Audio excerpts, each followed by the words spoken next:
Are we live? Oh, we're starting. Oh, I can see the countdown now. Hi, everybody. Hi, Alice. Much love to everybody.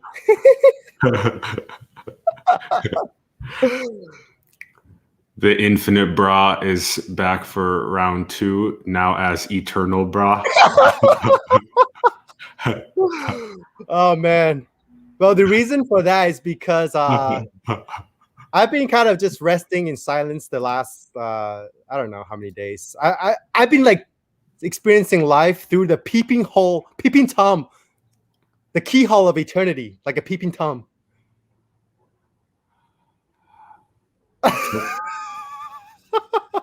Great, fucking great. Just disappear into the absolute without putting the costume on. Because I've been expressing so much and just trying to share and stuff, and sometimes it's gonna be like I'm just gonna disappear into the absolute for an indefinite amount of time in the space of no time. I'm sure everyone on the path will go through like phases where you kind of, the more you can disappear, the more you can come out. Emptiness and form. Anyway, so what's good, man? Yeah, that's a really core point actually on the journey of piercing the veilless veil and recognizing one's true nature is that we pass a lot of our time in service and we aim to purify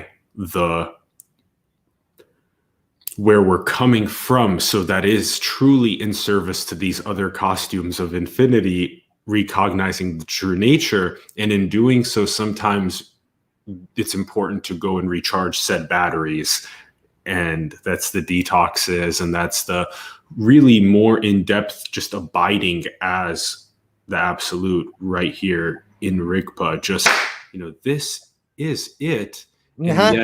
And yet it really still requires our attention on it yet as a gym repetition to really anchor it in better and better. In gym, as a gym bra, the rest periods are almost as important, not more important than the lifting itself. See, so here's the thing. If you want to build muscles, how many hours a week do you spend at the gym? Maybe 5 hours? How many hours a week do you spend resting and rebuilding the muscle? The rest of the time. Yeah. So all your gains are actually made away from the gym. It's only when you let go of the gym, let go of lifting, that's when the muscles start to grow. The same with like mystical experiences, psychedelic experiences, or meditative states. It's not so much that the experience itself matters, although it's mind-blowing. It's what you can get out of the experience after it's over, when you start to unpack and start to decondition yourself. That's just as important as the experience itself. But a lot of people get stuck in an experience and then they never see, what happens after the fires stop burning and you look at your side. Yes. As the incredible awakening alchemistry that occurs, it's mission critical to take the time to reflect on and integrate said mystical experiences so that we can rebaseline ourselves to that more elevated, more awakened state. The rest period. All this masters like Osho and Ramana and Akutoli, Buddha, after their awakening, immediately they retrieve into silence for many years. And see, here's an analogy that I came up with. I think you'll be able to relate. So I look at the process of awakening as lighting a piece of wood or a log or a tree on fire. So at first, the log is just a static, solid log, like a piece of wood. And then once you start to practice and you start to go to this journey of awakening, you start to light the wood on fire, and you have this glimpses of this awakening experience where the wood catches fires for a little bit. Maybe you glimpse it for like 5 seconds, 10 seconds the first time, and then the fire sizzles out. And then you start to go deeper and deeper again. You start to decondition yourself. That's where the dark night of the soul and the spiritual highs come in. You get the spiritual high, and then after the spiritual high, ooh, what's left? Then you got to start looking inward and clean out what's left in your closet. And then as you go on deeper and deeper into the trip or into the path, the fire will burn more and more consistently until one day, when you have your quote unquote final awakening, when you're abiding in non-duality permanently, the fire doesn't stop burning. It burns forever. But even after the fire ceases to stop burning, there's still going to be conditions left in your body mind that needs to be dissolved, even after your quote unquote final awakening. So after you're abiding in Rigpa or in natural state, the fire keeps on burning, but you still gotta it takes years for the wood to completely burn away. That's why all those masters, they go into silence, because they realize even after the fire never ceases burning, there's still conditions left from, I don't know, other lifetimes or even just this lifetime, 30, 35 years of conditions. And then when all the wood stop burning, the fire is just the fire itself. The sun just burns without a single speck of like wood or solidity inside. And all the steps in between, all the mystical experiences, they're almost like God giving you like candies. God in the cloud like drops candies on the path for you, and like you eat the candy, you're like, holy shit, I'm closer to it. But then you gotta move on, because once you experience something, you gotta let it go and then move on to the path deeper and deeper. So you can't just be like eating candies on the same spot all day long, you know what I mean? Because the only way you can truly understand something is if you let it go. Same with the experiences. Yeah. If you're still thinking about something, then you haven't understood it. It's only when we like transcend and let go of the self that we really understand what the self is, for example. Yeah, this retreat into silence is really mission critical. Yeah. It enables the reflective period that anchors the abiding of the true nature more consistently, which then enables one to, like you said in this final stage, really radiate out like the sun effortlessly the love, light, peace, bliss, harmony, and weave that into the fabric. In order to get to that, though, this process of going in, because there's so much outside to do, to play with, to experience, to toy with, and that is very, in a sense, distractive, and it can intoxicate you, like Maya, Lakshmi, just bringing you in with the fishing reel, like, come over, try this, try that. Oh, you haven't tried this one yet. You haven't tried that one yet. Try more. But you've already, in so many ways, communed. You've already united with your true nature. So take the time to actually abide and go inward and recommune and re-abide and re-abide until it really becomes so effortless. And then you're right that this ascent and descent happen simultaneously. Right. Last year, Sri Aurobindo and the Mother Mira Alfasa really taught me that. And you see it happening every single day still today. Today had a great interview, first interview with Ula, super incredibly perfect, and then elevating. And then right afterward, there was a process of a dark night, a descent afterward, where I was being reflected some sort of a lack belief or impurity or a need to be validated or seen, this type of stuff. And so immediately afterwards, so those two poles went in the same like 3-hour period. And so that's going to keep happening. Yeah. And then after that, you reach a state of equanimity where it's that which gives rise to both the spiritual highs, the light, and the spiritual low, the darkness. Because in true natural state, there's no distinction between lightness and darkness. There's no distinction between self and no self. Because if you ask a tree or the cloud, hey, what is consciousness? What is the self? What is the outside? He's not going to give a fuck. It's just natural state. There's no difference between enlightenment and non-enlightenment. Yeah.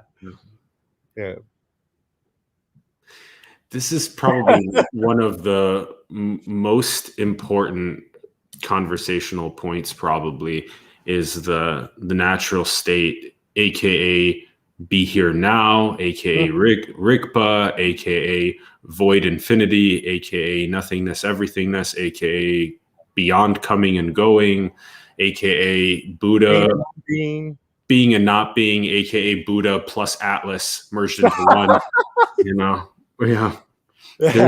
So the idea of being a flower that naturally, effortlessly blossoms to the sun is very beautiful and very poetic. And yet there's also this will and this choice, this very clear, am I aligned with God's love light, or am I doing something distorted for one of my egoic layers of identity? Right. And so then that's where this quote realignment back from the onion layer, Aurobindo and the mother called it, the first one is inward, that you go inward through those onion layers inward, and then this ascent and descent happens simultaneously, and then you go outward. That's the integral yoga. And that process of so-called going inward has to do with that realigning. So when we say things like, it's a very macro level idea, is that you're already enlightened, and yet at the same time, are you attached to your egoic identity and onion layers? Because if you are, then your quote already enlightened is going to show up as anger and frustration and malevolence and not knowing your true nature and trying to extract from Maya to get happiness and peace, etc. So I think last time you talk about your steps, your 3 steps to awakening. You said first was the ego, and then the ego, then there was awareness watching the ego, right? And then even the awareness gets unplugged. So I want to delve deeper into that a little bit. Let's play for sure. Yeah. So I have the same idea. The first, you're just a separate self, you're an ego, and then you start to discover, there's awareness, there's infinite spacious awareness around this stuff. But at that stage, you're sort of just finding a new solace in awareness or the witness. You're transferring the self into this new ground of being, this spacious ground of being. But then that's when you feel like, universal love. That's when you feel like there's unity and oneness and compassion. You celebrate life, love, things like that. And then the next step after that is the opposite. You go into emptiness. That's the death. That's celebrating death. Like what you just said, the 2 sides of the same coin. That's when you even remove the witness. Even the witness disappeared. And in that stage, even awareness ceases to be something relevant. Awareness and consciousness, you realize, was just a solace, a new kind of ground of being that the self heightened. But when the self really started to drop away, you can't find consciousness or awareness. I mean, sure, I can say there's consciousness right now. I have an experience, but you're no longer attached to the idea that I am consciousness or I am awareness. You sort of disappear into that, what I call the warm blanket of the universe. And it's just natural. It's natural. That's the difference between the Arahat, which is someone who is obsessed with nirvana and death, and Bodhicitta, someone who is obsessed with love and compassion and universal love and all that stuff. They're actually 2 sides of the same coin. One celebrates life, the other celebrates death. One is like, hey man, I'm going to spend the rest of my life trying to wake people up. But that's still based on sort of a very subtle relation, sort of a quote unquote egoic relation, just a little bit, tiny bit, way less than the egoic state in the very first stage. But the Arahat, he's the one that says, hey man, I'm gonna go sit in my nirvana, and everyone else is not woke. He's still attached to the idea of separation, just a tiny bit. He wants to enjoy his own nirvana. He thinks that nirvana is better than everything else. Buddhahood is the combination of the 2 while transcending both. That's the difference between enlightenment and Buddhahood, or enlightenment and the natural state. Buddhahood just becomes a normie. He just becomes a normal person. He sees no distinction at all between death and life, nirvana and sankhara, non-duality and duality. All those concepts from the Buddha's perspective, they all seem empty. Buddha said it. Even the Dharma is empty. If you really understood what Buddha was saying, every insight, every wisdom, every mystical experience that you accumulated throughout the path, you just threw it all away. But that doesn't mean that you can't experience them. You actually experience them even deeper. You can experience all the states deeper. They just become sort of like costumes, like glasses you put on. Oh, today I'm going to put on the non-duality glasses. Today I'm going to put on the eternal glasses. Today I'm going to put on the infinite glasses. Today I'm going to put on the awareness of awareness glasses. Today I'm going to put on the ego glasses. It's all fair play. It's all the same. Because awareness and consciousness is the last lens of perception. Yeah. It's still a lens of perception. It's clear. That's why people miss it. They cleared out everything, but then they're going around saying they're awareness and consciousness, but that's still a lens of perception. Once you remove that, you become more like an animal than a god or a human. It's almost like you transcend God and human. Yeah, it just feels like you feel more like an animal than just supernatural, natural state. Yeah.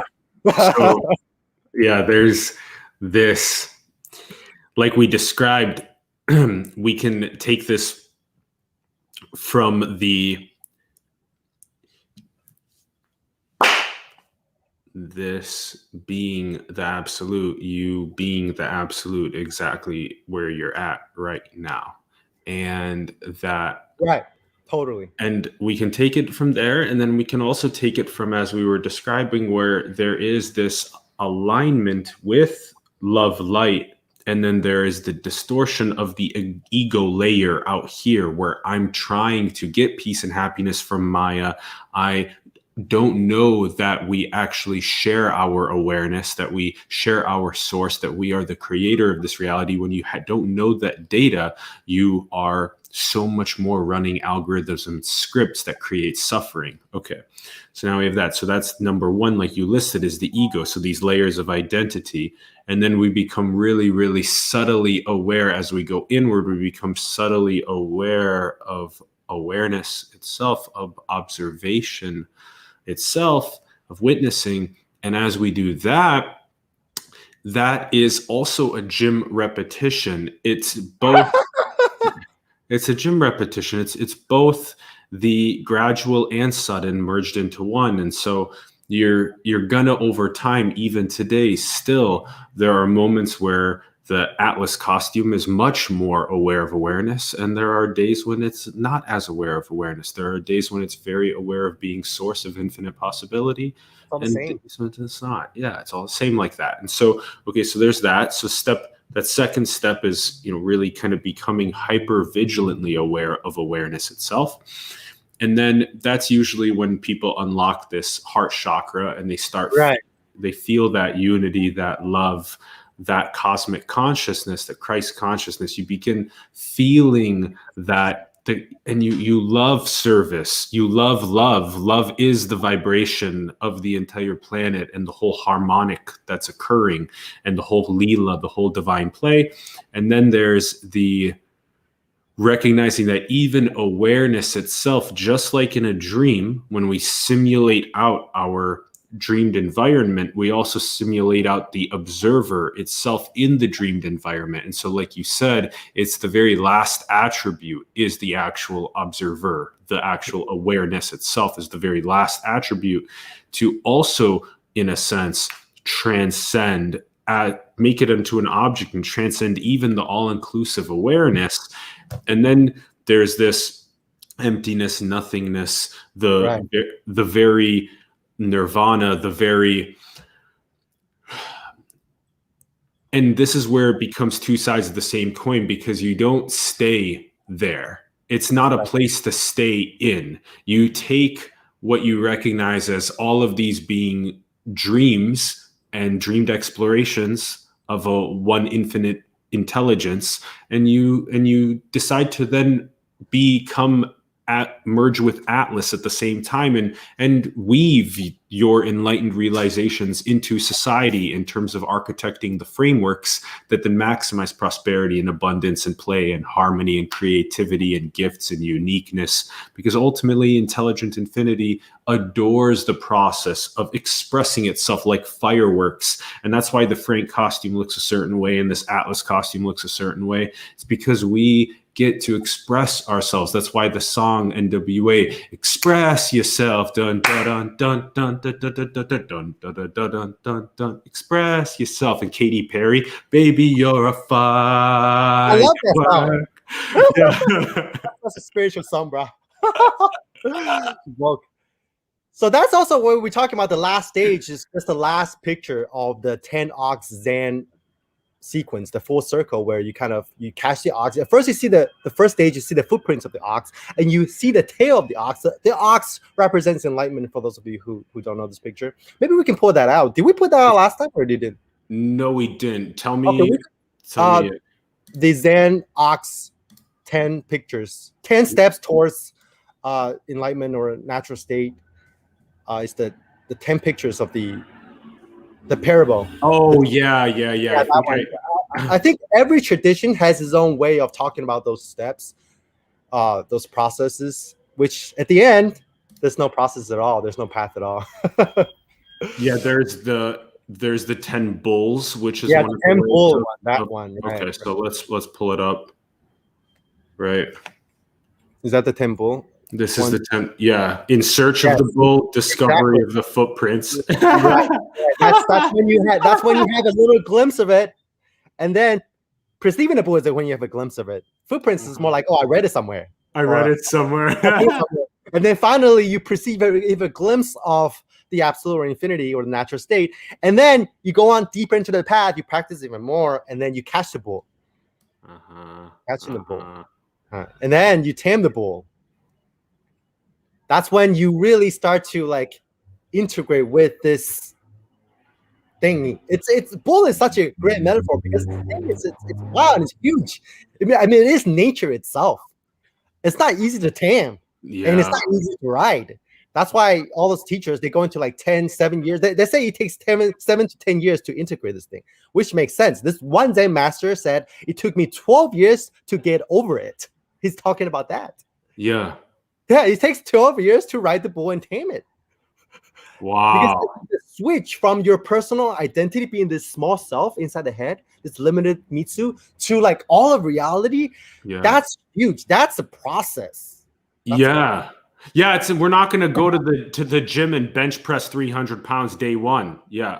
You're not, yeah. Totally. Or another analogy is after you bench 300 pounds and then you go back into the world, how are you going to interact with people? How are you going to pick up an ant with the strength of someone who can bench 300 pounds? When you used to picking up an ant with no strength, oh, it's easy. But now you have a body of a 300-pound bench presser and the strength of a 300-pound bench presser. How are you going to pick up an ant and not hurt it?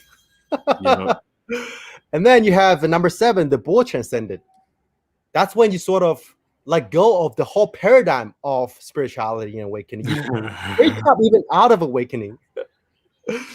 And then both the bull and the self are transcended. And then you reach the source. And then you return to society. So basically, the last picture, you just become somebody that's so normal. There's nothing spiritual about you. You become invisible to society. And then you stop giving a fuck even about trying to share it. If people ask you, go ahead and tell them, right? Yeah. But then the need to teach, to share, the need to even stay silent, to be in the source, to be, oh, I'm in Nirvana. don't fuck with me. I'm in the mountain, bro. That's gone. And then there's a lot of pictures. Some pictures have this, the last one of this normal dude in the market, and he's drinking wine. Because he sees no distinction at all between Nirvana and Samkhara. He sees no distinction of being awake and being not awake. It's all just... And it's sort of like the last picture, you sort of go back to being an individual again. Instead of like perceiving everything as, of course you can still perceiving everything as God, but you sort of, the individuality sort of return, and you can express all the previous stages through, just the meat suit, just the empty meat suit. You become a free, authentic human being. You transcend being nothing. You transcend being the Godhead. You transcend awareness and everything, which includes them all. That's why you say, man, before enlightenment, there's a mountain. During enlightenment, it's not the mountain. After enlightenment, there's a mountain again. Except that's when the mountain really just perceives itself. During enlightenment, you're still a being here perceiving the crazy mountain. Holy shit, mountain is like, it's like an acid trip, DMT trip. But that's still perceiving and filtering through sort of like a separate being that's awakened. But even that has to be let go of until there's just a mountain again. But this time the mountain is just eternity gazing at itself, infinity expressing itself.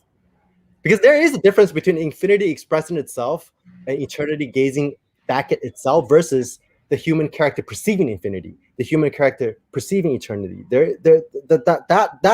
two stages that during the process, that's the stage we're talking about, where you continue to dissolve the rest of your conditions even after a full awakening, because it takes a while. It takes a long time to decondition yourself. And one of the really important blind spot, one of the conditions that people tend to miss during this process, maybe the last layer, is the condition of the whole paradigm of spirituality. Yes. Yeah. Yes, because a lot of time after awakening, people continue to play the game of spirituality. They awake they are. I mean, all that's fine. All that's fine. All that's great. But they're kind of just they're peeling away a layer and they're building it up again by just sort of playing this, continually being stuck in the game of spirituality. See, spirituality is like a mother, the godfather of all other programs. You go into spirituality to dissolve all the previous programs, like the sex program, like the being a rich person program, the CEO program, the fitness program, the science program. And then you get into a spirituality program. You're like, this is the program. But then it's still a program itself. After you beat all the levels and accumulated all the wisdoms and all the candies and all the levels of consciousness, you had that spirituality itself, that program must self-deconstruct as well to go back to their natural state. That's the difference between a natural state and this guy who's enlightened, has halo on his head. And the natural state guy wouldn't care. He could be a porn star or a prostitute, and he wouldn't care if people perceive that as enlightenment or non-enlightenment. The formation of even spirituality itself arose from the realignment to our true nature as intelligent infinity, endlessly expressing itself, because we had the distortions of those egoic onion layers, and that we became attached to form and identity and separation and trying to extract peace and happiness rather than knowing our nature as peace and happiness. And so spirituality formed as a word to realign people away from those egoic onion layers towards God's love, light, unity, service to others. And that's the whole notion, is once you know and you're abiding, then you, like Frank said, you're in this natural state that's so harmonic that there's no impulse whatsoever for you to I have to share my gold with people. It's only when a true disciple that's confused comes and asks, what is the natural state? Then this darshan, that's this enlightenment transmission that just naturally, spontaneously, creatively comes through to directly point them at exactly what they are. And also to help them refine is we give these metaphors and symbolic analogies, like recognizing oneself as the sky in which the thoughts and the perceptions and emotions and beliefs appear and disappear. And so you're the awareness sky that is impersonal and eternal. And then you are actually the creator of even the sky itself and the clouds. And so you're the source of the infinite possibility stream. And so to sort of recognize that the whole of what we're talking about is in itself this perfection that's ineffable, and yet No worries. and yet is so important, because you and I, if the people we were seeking to learn from were just like, there's nothing to do, we would be like, yeah. It's still very. I still think it's very important to share. I think it all depends on if you align with it or not. Like if you have a resistance, if you feel authentic doing that, if it's aligned towards the absolute, then you can do anything you want, really. But when you align with the absolute, it's just there's very little chance that you're gonna hurt other people. That's why I say just do whatever the fuck you want, just don't hurt other people. But if you're like, you can share if you want, you can share however form or shape that you want. It doesn't have to be just, oh, I can't share unless someone comes talk to me because that's all spiritual ego. It's not really like that either. You know, it's all about how aligned you are to truth when you do, you know, not just sharing Dharma, but anything. Because at the end of it, the source that vibrates into the highest meditative states of Godhead is the same source that vibrates into a tree or a leaf. There's more truth in a branch from a tree or a leaf than the entire paradigm of spiritual knowledge, because there really is no such thing as spiritual knowledge, because enlightenment is the end of all knowledge. You just abide in the not knowing. Abiding in the not knowing is very, very difficult because the mind keeps trying to understand. And that's it's just like spirituality is something that you accumulate all this knowledge, which is great. You accumulate all those experiences, all this insight, but at the end of the day, if you don't throw all that away and just be a fucking tree, then you're still gonna have some clinging and suffering. Yeah. So the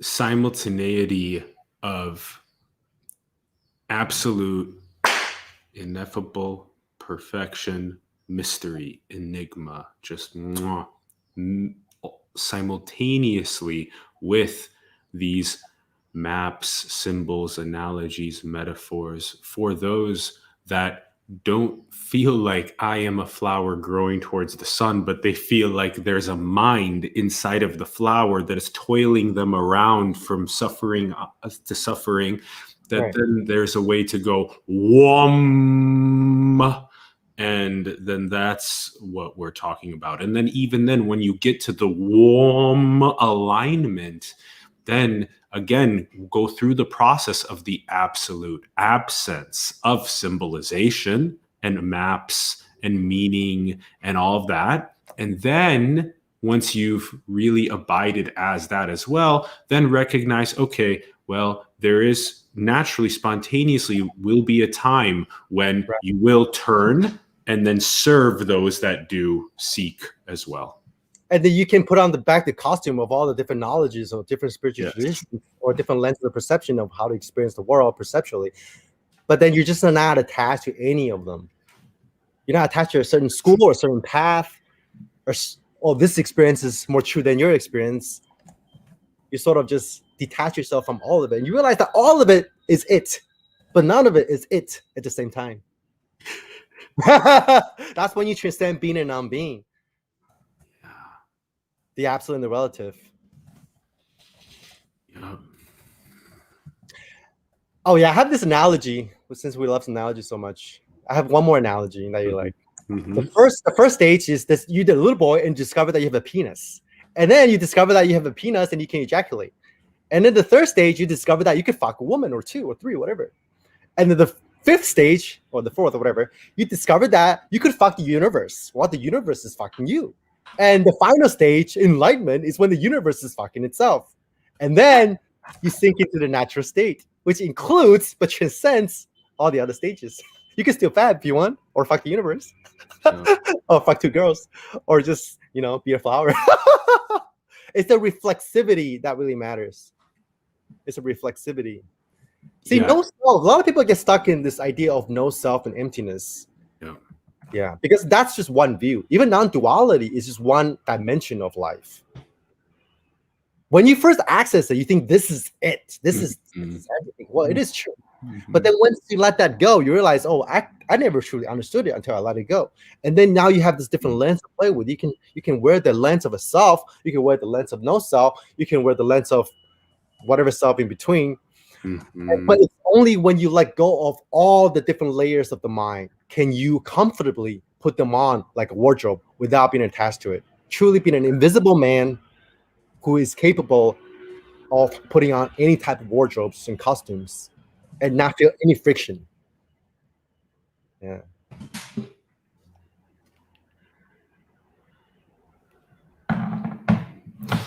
I adore that. That's so strong. It's the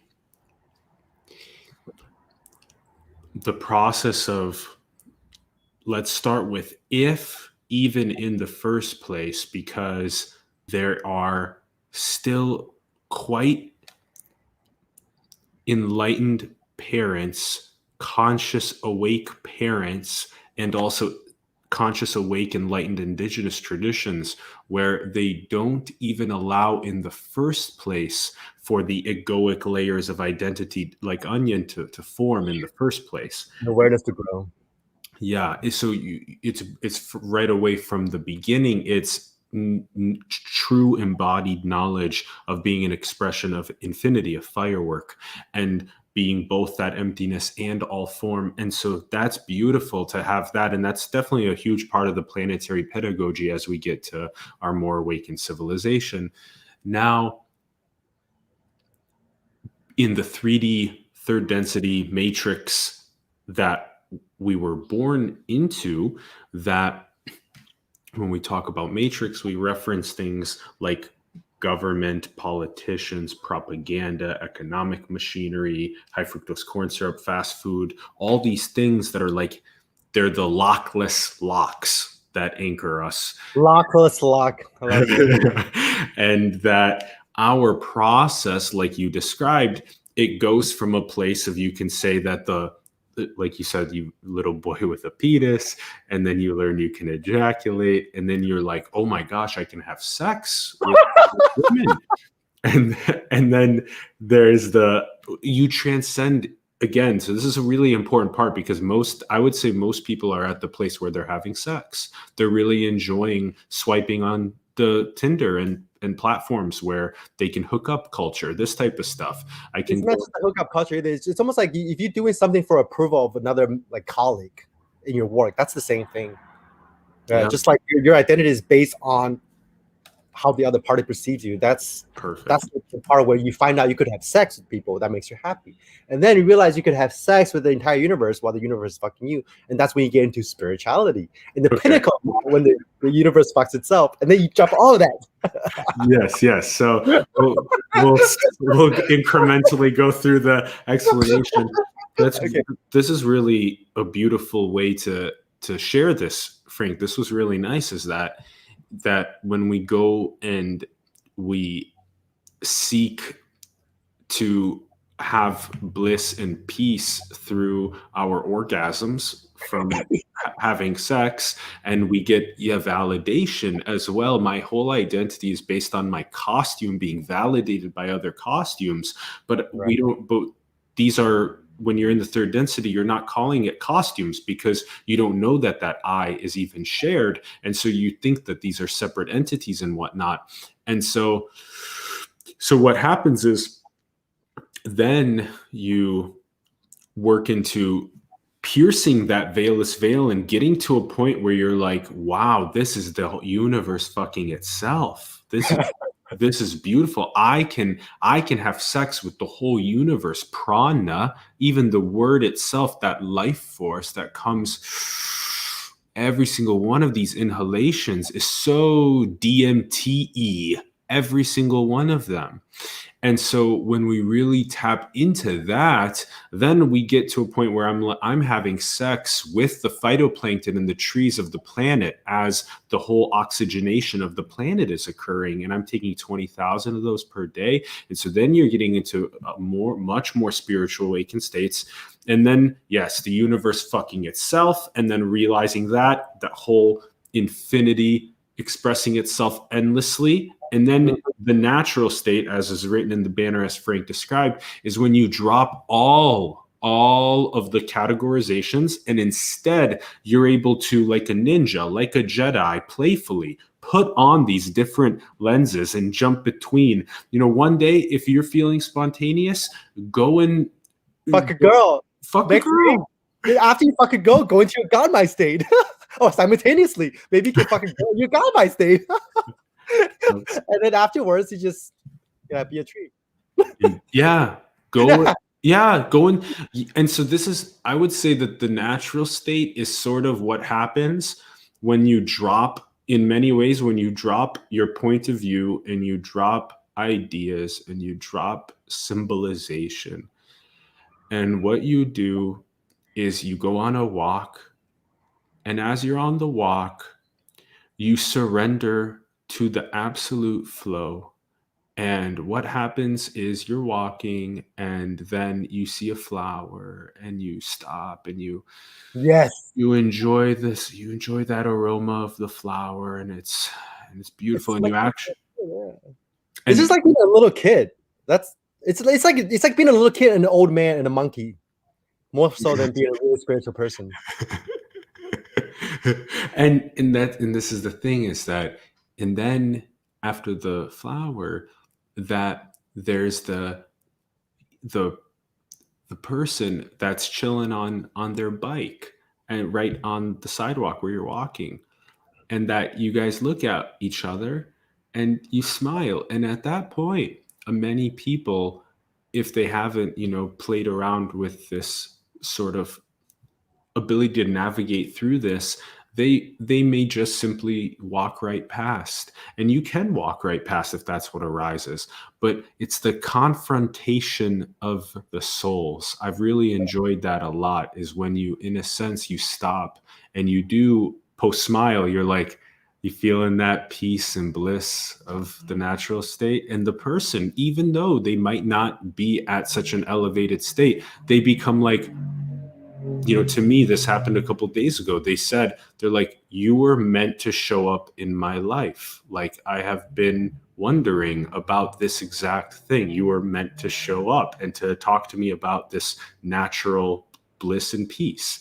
And so that's something really important, is undergoing this confrontation of the souls. And because that's ultimately what this is about every single one of these infinite fireworks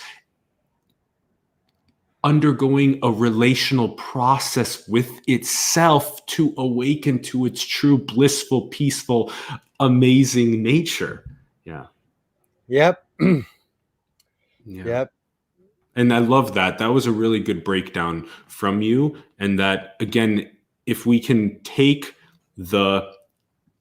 these different layers, lenses, and be able to swiftly, effortlessly, like a Jedi, navigate through them, then we're really in a deeper, more embodied, less driven by one of those distorted kinks. It's almost like the distorted kinks can sometimes drive when you get stuck at one of those levels, and then, or with one of those lenses, you get stuck with one of the lenses. Like, there's nothing to do and nowhere to go and nobody to be and nobody here, and this is just a dream. You don't exist. That's become one of the most common, like, Neo Advaita, like, this is it. This is the end. This is the truth. And then what happens is, when somebody parrots that message, because of mimesis, we're mimetic creatures, that then they wonder, why do I still suffer? Why do I have anger? Why do I have malevolence towards other people? Because you haven't had stream entry yet. You haven't even entered into your own stream of clouds appearing and disappearing. You haven't become aware of awareness. And so you have to recognize that this is what we're talking about, your ability to navigate all of that. Right. So I would say there are three levels to realization. First is intellectual, and second is an experience, and third is a realization, right? So a lot of times we hear so many spiritual talks, and we only understand intellectually, and we don't have any experience of it. Even with experience, people can tend to get stuck there, because without any realization, the experience doesn't get locked in. Because the realization is something that transcends both the experience and the intellectual understanding, but includes them both. I would say realization is something like a permanent shift in perception. Perfect. That's one way to put it. A permanent shift in how you are being in the world. Exactly. How you embody the world. It's very visceral. Yeah. It transcends the physical and the spiritual. It transcends experience. So we get confused a lot of the times between experience and realization, and also between intellectual understanding and experience.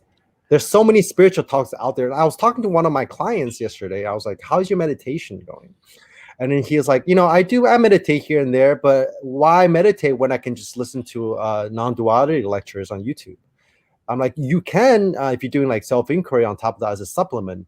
But if you only listen to lectures, if you only read books, that's like, back to the gym analogy, that's like looking at a workout program or watch Ronnie Coleman workout without you ever having to step into the gym and grow muscles yourself.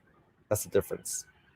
And then You have realization, which is taking the muscle. Okay, now I have a lot of experiences building muscle. Now I have a six pack. I'm strong now. How am I going to carry this new mitsu, this new physique, this new consciousness into the world and live as an embodied being embodied in the world while carrying this newfound physique, mitsu, consciousness, whatever. That's realization. That's why I like talking to you, man, because like you're not just stuck in just spiritual paradigm. You have all this different like notes that you're just connecting. I mean, I'm cool with talking to people who are only spiritual too, but like there's a lot more to there's a lot there. You know, it's a lot more nuanced, I guess. This whole thing is a lot more nuanced. Not just spirituality, but reality itself. It's a multifaceted jewel. And the unfoldment of it depends on what light you use to filter through what lens. It's infinite. I was reading, do you know Wittgenstein, the philosopher, the Ludwig Wittgenstein, the great Australian philosopher? You know him, right? Yeah, I was going to talk to you about him. I wrote that down too, Wittgenstein.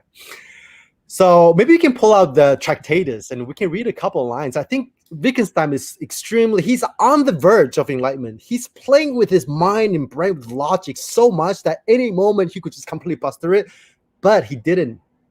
Or maybe he did, I don't know. But based on like his writing and the way he lives his life, I don't think he's gotten there, but he is so close. So the Tractatus is basically the only book that he published. His aim and goal of this book is to answer and demolish all philosophical debates, arguments, statements, discourses in the last thousands of years since Plato. And how is he going to go about doing that? So he wrote this little book, a tiny little manual called the Tractatus. And then I think we should let people see what the Tractatus look like. There's just like the little axioms. It's not even like a book. It's almost like it's just like a statement after statement after statement. It doesn't even have sentences. There we go. That's it. There's 1, 2, 3, 4, 5. That's what the book consists of. Basically, he comes up with this little axioms based on his perfection and his training in logic and mathematics. And then he comes up, no one can understand this, but I don't understand it, but I understand what he's trying to do. So number one, the world is everything that is the case. Number two, what is the case? A fact is the existence of states of affairs. It's almost like a Zen koan. It's almost like a haiku or something. It's extremely mystical, actually. He's had a few mystical experiences, but he's not like abiding in it. And a lot of this comes from his mystical experiences, but he filters his mystical experiences through this lens of like super hardcore logic and mathematics. And it just shows you how like infinite ways that could manifest itself. Even in someone whose mind is completely scientific and logical, he's going after the same thing. The most interesting sentence in this whole book, which its premise again is to demolish, transcends all philosophical inquiries from Plato to Socrates to Aristotle to I don't know, Heisenberg, Sartre, Rousseau, every single philosopher he wants to demolish and transcend. The very last sentence of this book, pull it out. Let's read that last sentence. That has been my favorite quote since I was like 18, but I never understood what that really truly meant until very recently. That I truly understood what he's trying to do. I even put that last quote in my Tinder profile. Back then, we had like Zenga. That was my the quote in my headline. The last quote. The last one, the last sentence of this very short book.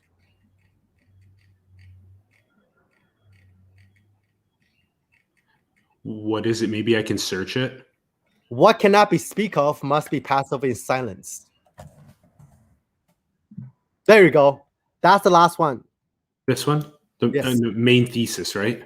Yeah. Whereas one cannot speak, therefore one must be silent. So yeah, what cannot be speak of must be passed over in silence. That's the last sentence of this book, this short little book that aims to transcend all philosophy. And if you truly understand that sentence, this book itself must also self-deconstruct. So it's a ladder that you used to climb, and when you get to the other side of the door, you throw it away. So Wittgenstein would tell you, if you're still reading my book and trying to understand what it means, you haven't understood my book. Yeah. Yeah. So this book could be kind of metaphorical to the whole system or whole paradigm, the whole game of spirituality. Once you truly understand spirituality, it's self-deconstruct.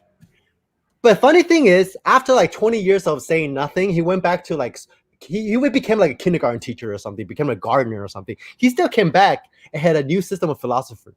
Even after he said, "Oh no, I have nothing more to say," he still came back and still wanted to share and be creative. Yeah, he finally realized after 20 years, emptiness and form are identical. yeah. That kind of like the process is there for everything. It's not just in spirituality. Even someone who is into philosophy, he realized, okay, I've defeated philosophy. I have nothing more to say because all these philosophers, because he's using language to eat itself. This whole book is language eating itself. So he said that the reason why all these previous philosophers are always arguing and can never get to the bottom of the truth of what is the mind, what is reality, what is ethics, they can never get to the bottom of it. Why? Because they're using language. They're using the mind to understand the mind, which cannot be possible. He understood that one. So he said, okay, I'm just going to throw away language, throw away the mind, throw away everything. It's very, very similar to spiritual awakening. You cannot use the mind to understand the mind. If you're still thinking about something, still discussing it, you haven't truly understood it. He understood that. Yeah. Mm.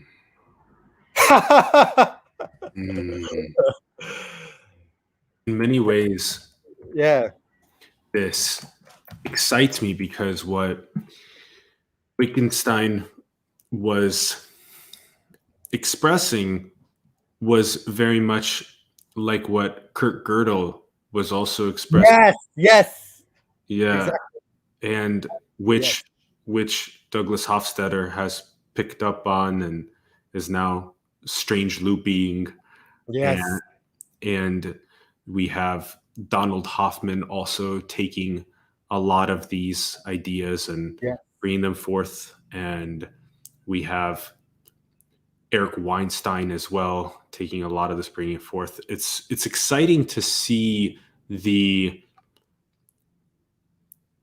more logic and science and rationality based approaches also. As you shared with us, the reason why we came to this as an exploration was because you gave this idea of this lattice work, and that when one does not get stuck in a specific dogmatic parroting style of behavior pattern with the nature to reality, what they do is they open themselves up to the process of actually being able to, as you learn about what truly the Bitcoin white paper and Satoshi Nakamoto and peer-to-peer frictionless exchange of value truly is. And when you also open yourself up to DNA and the code of life and understanding ATCG, understanding transcriptomics and proteomics and metabolomics, when you really get to a place of when you start putting all these things up along with, the Heart Sutra and all this other great stuff up in this lattice work, you become a Jedi. You just swiftly navigate frictionlessly and blissfully and playfully and peacefully, and you can put on all of these different lenses, and that is Joseph and the Code of Many Colors. That is the chameleon consciousness. That is that. Octopus. The Cosmic Octopus. The Cosmic Octopus. Yeah, exactly. This day feels like if I could pick one spiritual animal to represent this thing, it would be a Cosmic Octopus. I think did we talk about that last time as the metaphor? We did a little, and do you remember the emoji that I sent you? Yes. Really recently. Yeah, that was perfect. That was the emoji. Yeah. For those who didn't listen to the last one or who hasn't heard me spoken about the Cosmic Octopus, well, it's basically just feels like every sensation, everything you experience is your tentacle. Even your mitsu, it's an octopus. It's a cosmic octopus with no center. So even your mind and your body, your mind, your body is just one of the tentacles in this infinite reality where it's just constantly shape-shifting, codependent rising with the environment. And the mind of the octopus is the body. Octopus is totally non-dual. It thinks with its entire being, entire body. It flips itself inside out so that the language and the visualization and thought of the octopus is one with the physicality of the body. That's what's magical about the octopus. And the octopus itself is one with the environment because it's however it thinks, it's not just in accordance to the mind body, but in accordance to the environment. So the environment, the sea, the ocean, the mind, the body of the octopus are one. And they become invisible. That's what happened to the enlightened being at the last picture. He becomes invisible.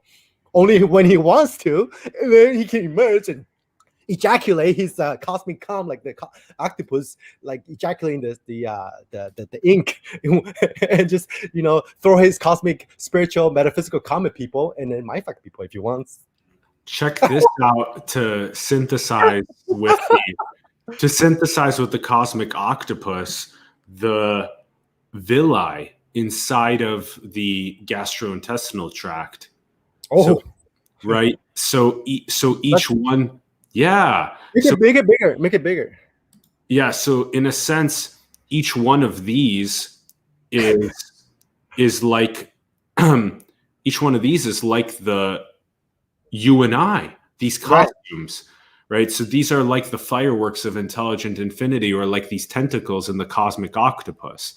And so what you're doing is you are that which from this intestinal tract is what is absorbing all of this beautiful, delicious experience of this creation that is dreamed, and that is exploratory, and that is Leela, and that is in relation to all of the other fireworks, villi, tentacles. And so there's all these really great sort of analogies to use in the process of discussing this. And I would also like to loop this back to what Frank mentioned. Along with the lattice work, what's mission critical is the actual realization. So as we said at the beginning of the program, you're already it. Yep. This so simple, actually. Yeah. It's already it. And that's a beautiful teaching, but it's one of the layers.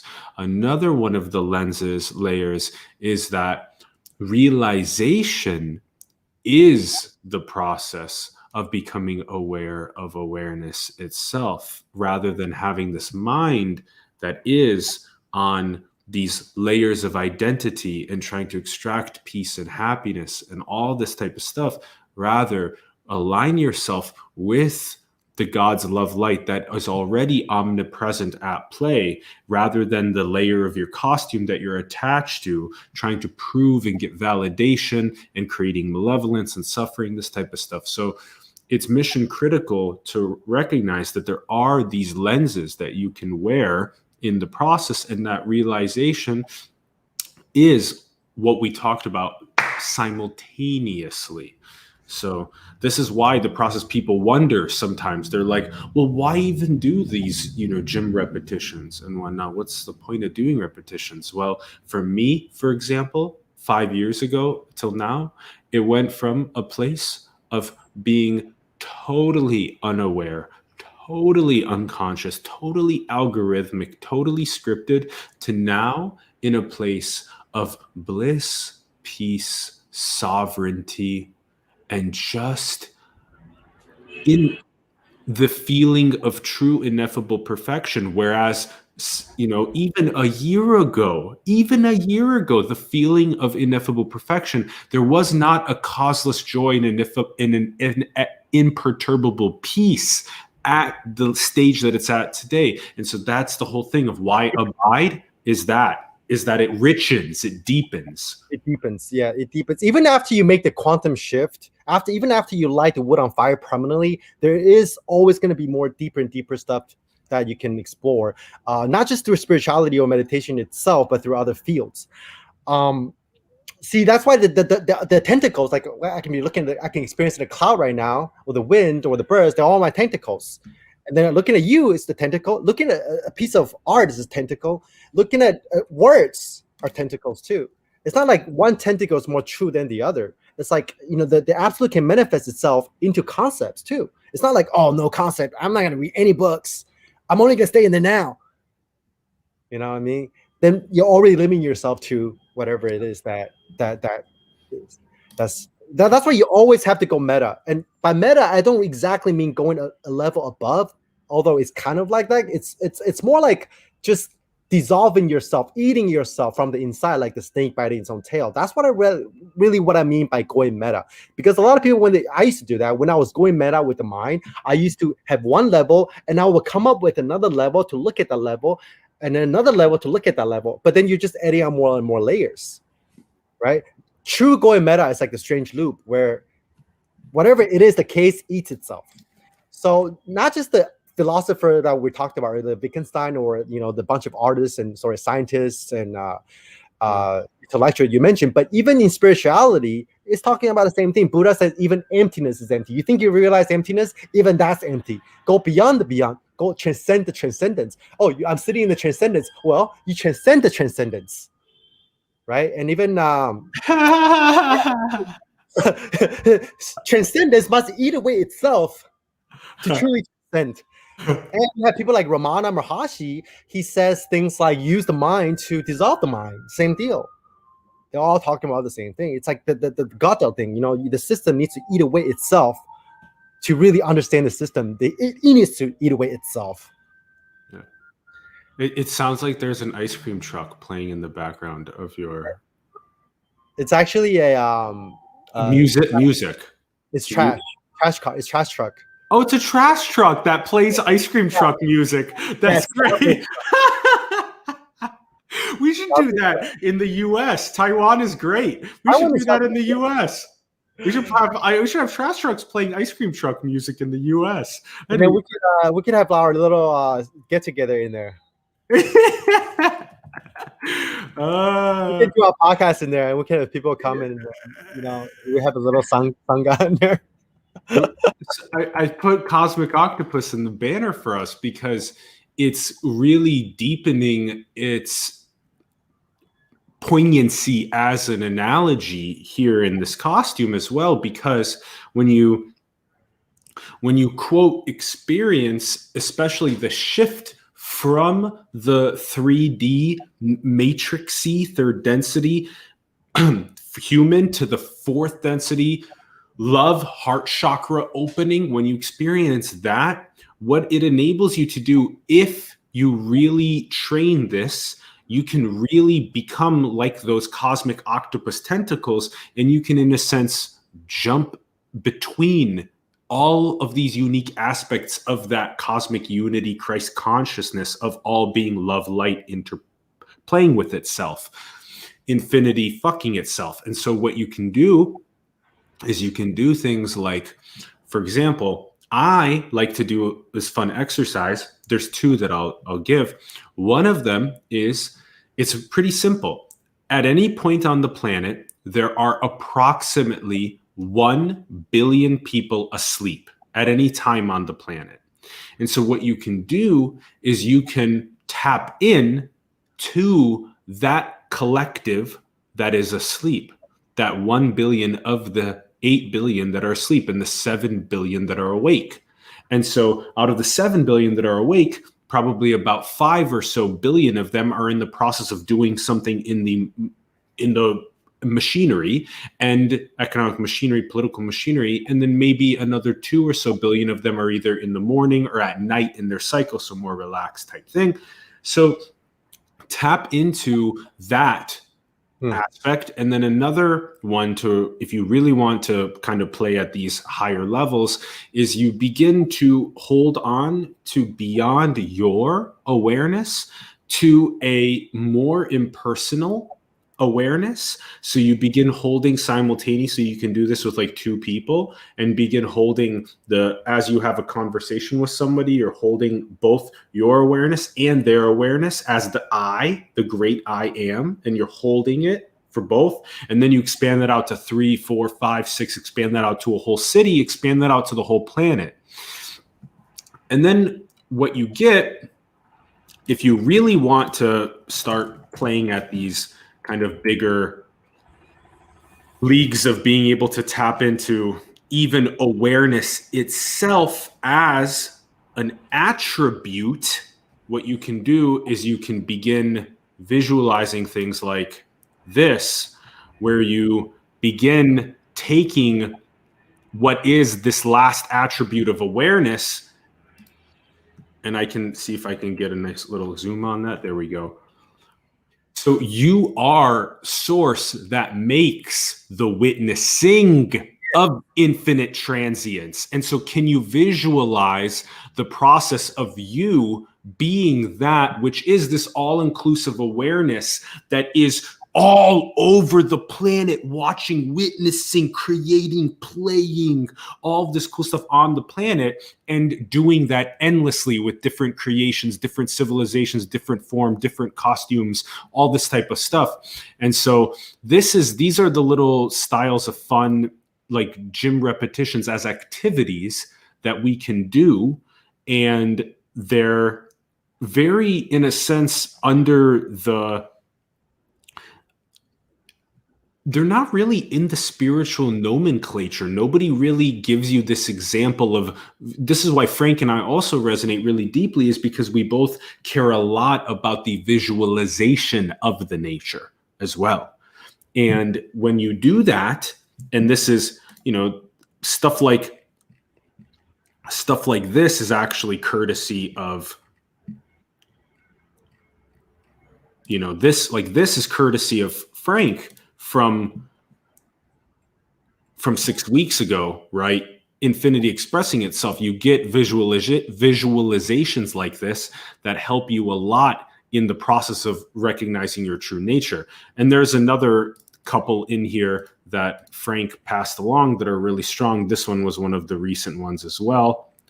Let me close the window really quick. It's getting noisy. Perfect. You go do that. So this is... There we go.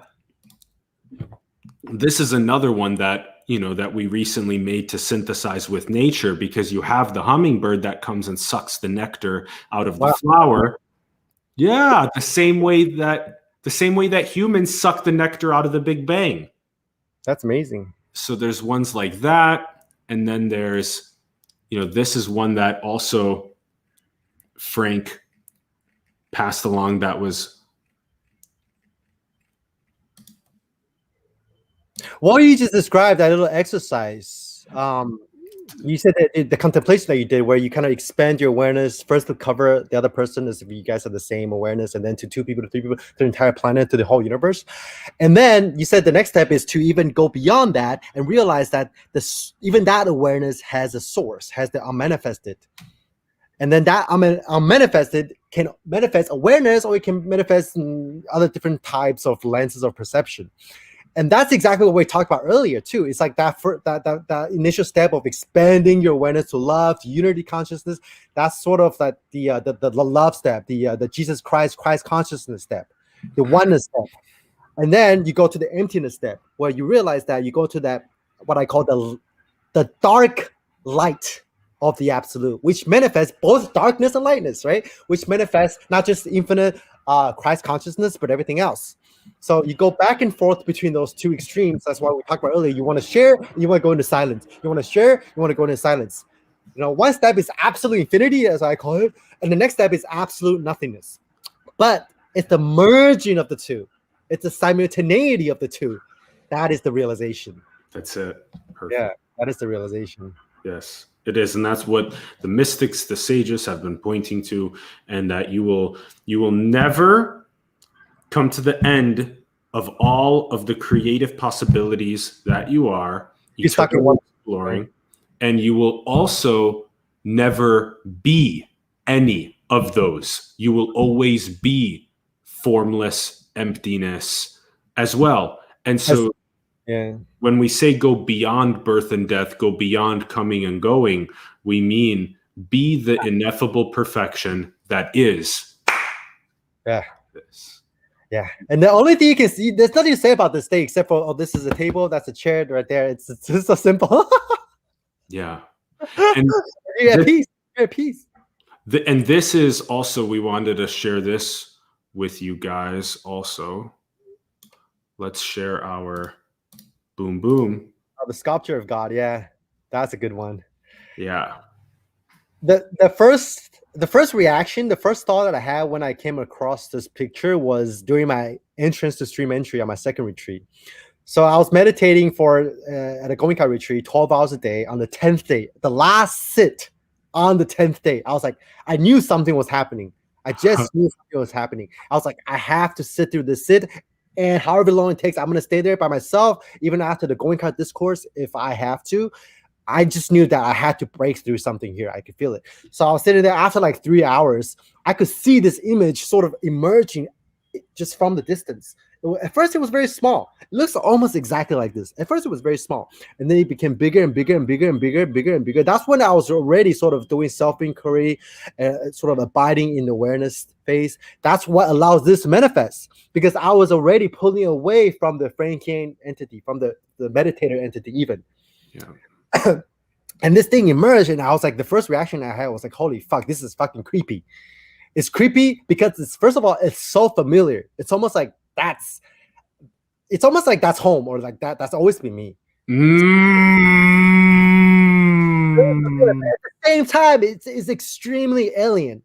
There's a paradox there. That's the paradox. Yeah. And number 3, I was just frightened. I was frightened for 2 reasons. Because do I really want to die? Do I really want to merge with the absolute or God? Do I really want to see my true nature?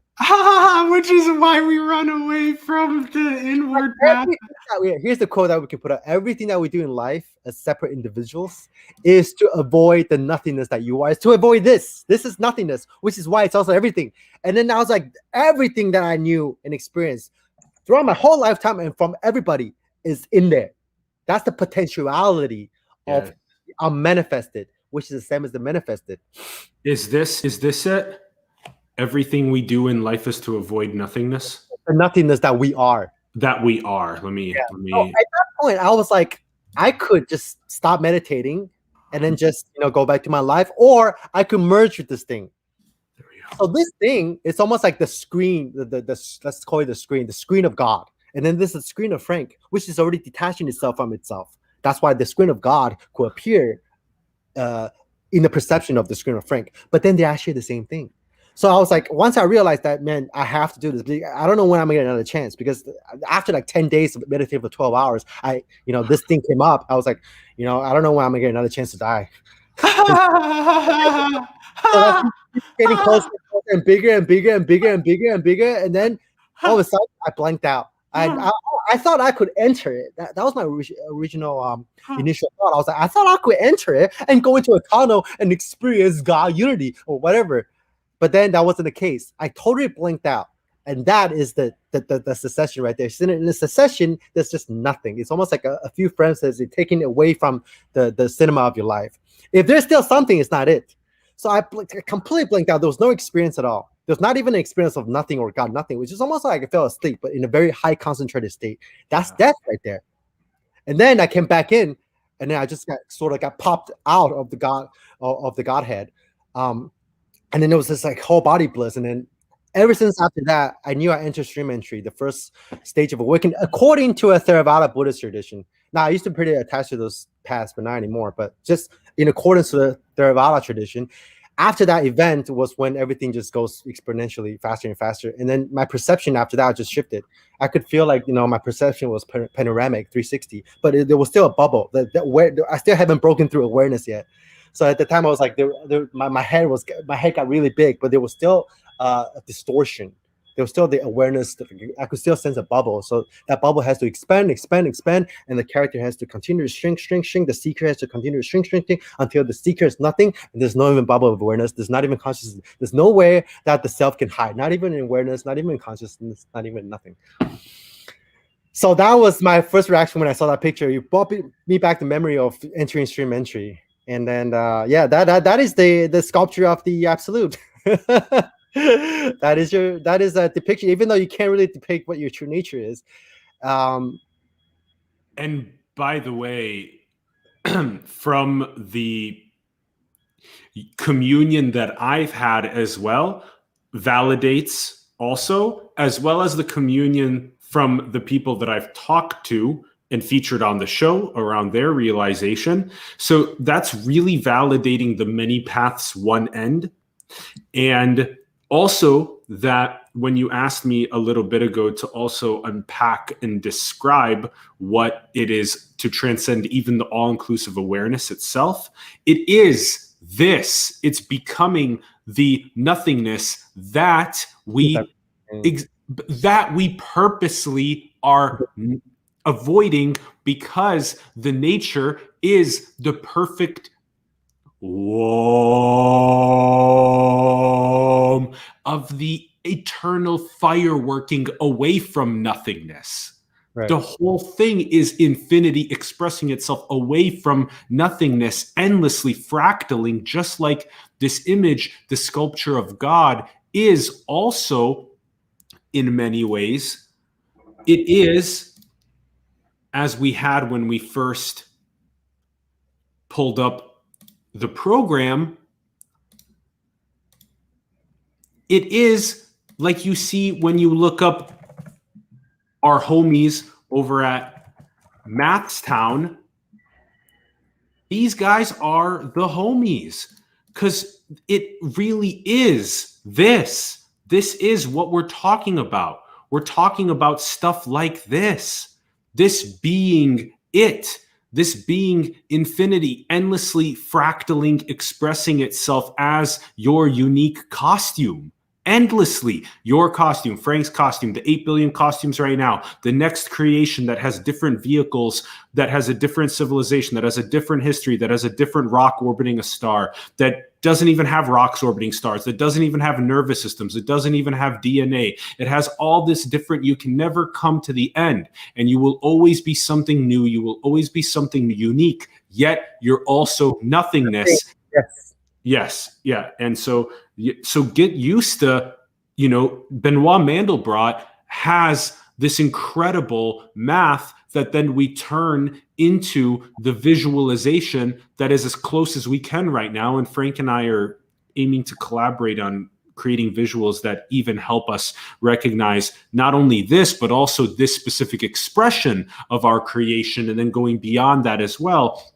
And so just, tap into stuff like this, and it will enable you. Like we talk about this a lot on the show, but if you really just do simple stuff, like if you contemplate simple words, like contemplate, here's a very short list. You have the automata. That which gives rise to even the fractals of infinity.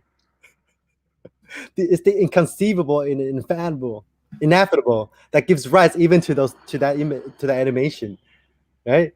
Yeah, exactly. You are that which ineffably gives rise to the infinite possibility. Yes, yes, correct. And that's why when you have people like Nisargadatta Maharaj, he would refuse whenever there would be any games of identity being played. He would say, you are that. And Siddhara Meshwar would also say this, who was his guru, that as you think, so you are. So you're going to play the game of identity. You're going to be your onion layers. I'm going to only be the source of infinite possibility. That's my nature. That's who I am. That's what this is. And so I am that, and I am not what you think is this body. And so this form. And so when you contemplate, even intellectually, as Frank indicated, you can work your way like gym repetitions up to to experience and to realize. Into realization, because these are your words. When you look up things like infinity, when you look up things like eternity, when you look up things like automata and recursion, what you realize is that we are that. These are the words that we are. When you look at the way that a cell hits a cell checkpoint and then undergoes mitosis, when you look at the way that two humans come together and reproduce to make a human, which then finds another human to reproduce, make a human, just like the oak tree drops an acorn that then makes more oak trees that drop more acorns. It's just recursion. It's automata. Go to the Big Bang, poof. And what happens? Automata, self-making, self-producing endlessly. And guess what? Cycle again. As Sir Roger Penrose, who won the Nobel Prize in Physics in 2020, says that where we are going is where we came from. It's a cyclic cosmology. Even the world's leading physicists themselves, which is really exciting for the synthesis of science and spirituality. Yeah, what were we talking about earlier about the symbols, that the logos and the animation that you showed us with the looping it back on itself thing? Yes. that doesn't just apply to space. That also applies to time, because time and space are the same fabric. Einstein said that himself. He said that the past and the future and the present are just persistent illusions. Even he understood that without the direct experience of it, just through equations.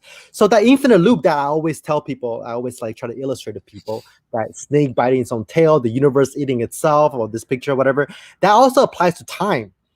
Because if you think about it, that loop, if you visualize that loop as a 4-dimensional space-time, whatever is the case when you were born until you die is the case. There is some, okay, on the spiritual path, sometimes I tell people, whatever isn't there since the beginning of your birth until you die, or even before your birth, because it's going to be experienced by other people, or even after you die, isn't it. So if you loop that thing from the beginning of your birth, whatever it is, that stays constant. Since the beginning of your birth until the moment of now, until the moment you die, there's a loop. And within this loop forms sort of shapeshift inside it. So it's almost like in this, if you abide in this eternal loop, it almost feels like whenever you think about the past, it's the same as thinking about the future. Almost like the past memory, it really feels like it hasn't happened. Because in this loop, everything's happening, but nothing's happening. When you think about the future, it seems like either it could already be past or it doesn't even exist. So it's like the past and the future and the present loses meaning. The sequential events of past, future, present loses meaning. And even the now, even the power of now is empty, because there really is no now. Because now is codependent arising through past and future. Yes. And the past never came. The past, sorry, I got fucked up. The past never came. That is kind of true. Okay, let's go back to the conventional level for a little bit. If the future will never come, and if the past is already dead, it will never, arise again, then the future cannot be, the present cannot be said to exist either, because they're codependently arising. Because you can still suffer in the power of now. Actually, you free up a lot. You free up a lot of stuff in the now. If you only abide in the now, you free up a lot of stuff. But in fact, if you take now to be the new ground, a new static thing, where it just be like, oh, there's only the now, you can still suffer in the now. But when deconstructing the now, it's almost like deconstructing awareness. See, the self is such a cheeky con that it could abide, it could hide itself in awareness. Same thing as hiding itself in the power of now. But once you construct and dissolve even awareness, when the self completely dissolves, when there's nothing, nowhere to hide, when it's just free flowing, even the now ceases to be meaningful. Because the now and awareness almost simultaneously exist, one from the perspective of space and the other from the perspective of time. Once that last speck of self is dissolved, there's no now to abiding, there's no awareness to find solace in. It's just the inconceivable. Yes. But it's so simple. At the same time, it's so simple. It's so ordinary, and that is why it's ordinary. The more ordinary something is, the more normie something is, the more magnificent and more divine something is. It's just like looking at a nature documentary. Be like, you watch the way the animals move, and you're like, that's how I'm moving too.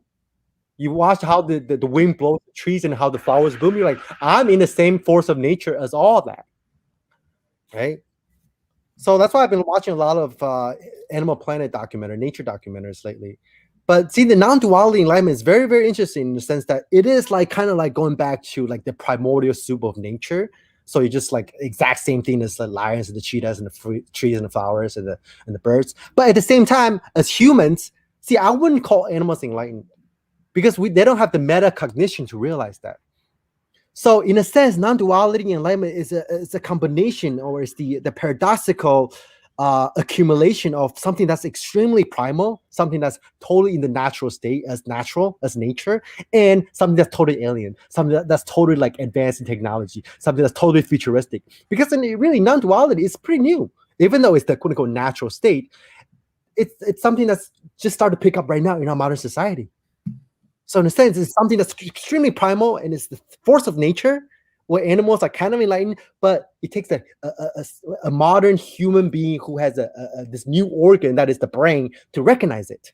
So it's the combination of both the advanced, the alien, the new, the technological, the stuff that you talk about a lot, with those science stuff, and the primal, the nature. It's the combination of the two. And this is what Frank describes.